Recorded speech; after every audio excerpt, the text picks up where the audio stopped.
আসনৰ কথা মই এতিয়া ইলেকশ্যনৰ সময়ততো বহুত কথা ক'লোঁ। সেইখিনি সময়ত বহুত কথা নিৰ্বাচন কেন্দ্ৰিকভাৱে কোৱা যায়। এতিয়া মই এই হিচাপ নিকাচ মই এতিয়ালৈকে কৰা নাই, বা আমি দলীয় কৰ্মীৰ পৰাও যিটো আমি হিচাপ ল'ব লাগে সেইখিনি মই লোৱা নাই। কেলৈ 7 তাৰিখলৈ কালি ইলেকশ্যনটো শেষ হৈছেহে।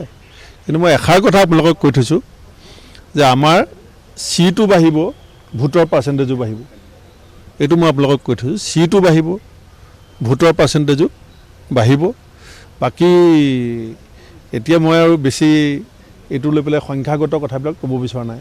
এতিয়া যিকেইটা দলৰ লগত আমাৰ নিৰ্বাচনৰ সময়ত সম্পৰ্কটো আমি ধৰি ৰাখিব নোৱাৰিলোঁ, সেইকেইটা আঞ্চলিক দল নহয়।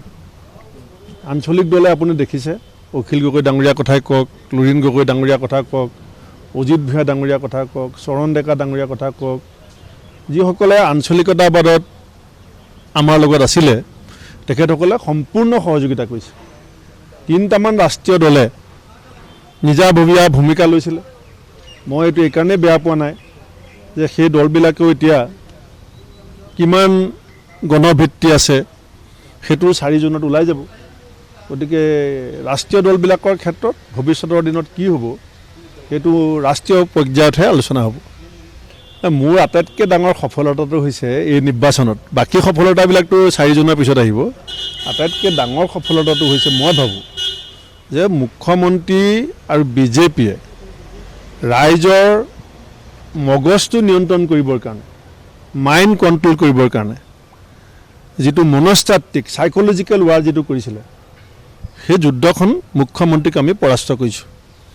ৰাজীৱ ভৱন শূন্য হৈ যাব, কংগ্ৰেছ শেষ হৈ গ'ল, আমুক গুচি গ'ল, তামুক গুচি গ'ল, এইধৰণে যিটো তেওঁ মাইণ্ড গেম বুলি কয়, যিটো পলিটিক্সত এতিয়া এই মানুহবিলাকৰ মগজটোক নিয়ন্ত্ৰণ কৰিবৰ কাৰণে তেওঁৰ যিটো ৰাজনৈতিক কৌশল অৱলম্বন কৰিছিলে, আমাৰ দলৰ নেতা কৰ্মীৰ ওপৰত যিটো চাইক'লজিকেল ৱাৰ, মনস্তাত্ত্বিক যুঁজ যিখন কৰিছিলে, তাত মুখ্যমন্ত্ৰী ডাঙৰীয়া বিধ্বস্ত হৈছে, সেইটোত পৰাজিত হৈছে।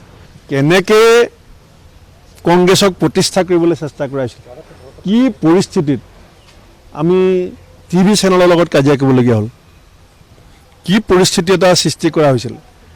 তাৰ পাছতো অসমৰ প্ৰতিগৰাকী সচেতন ৰাইজে কৈছে, সংবাদ মাধ্যমে কৈছে, আপোনালোকেও কৈছে যে প্ৰাৰ্থী বাছনি খুব ভাল হৈছে।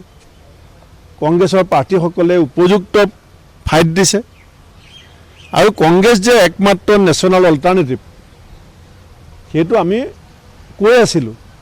এইবাৰ লোকসভা নিৰ্বাচনৰ 3টা পৰ্যায়ত আমি সেইটো প্ৰতিষ্ঠা কৰিছোঁ আৰু ৰিজাল্ট ৰাইজে দিব।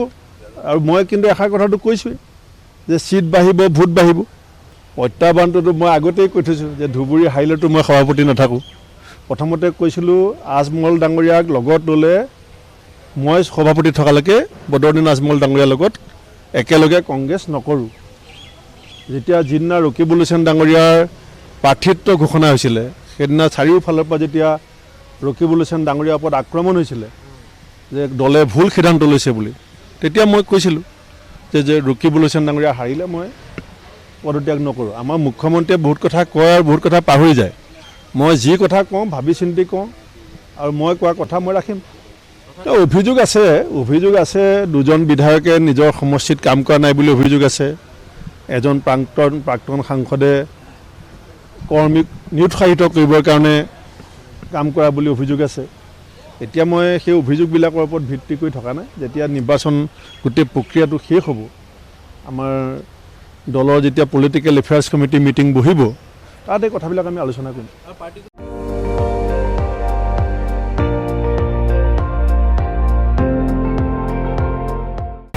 আপুনি চাই আছে ND24, সৰ্বশ্ৰেষ্ঠ নহয় সৰ্বোত্তমৰ দৌৰত।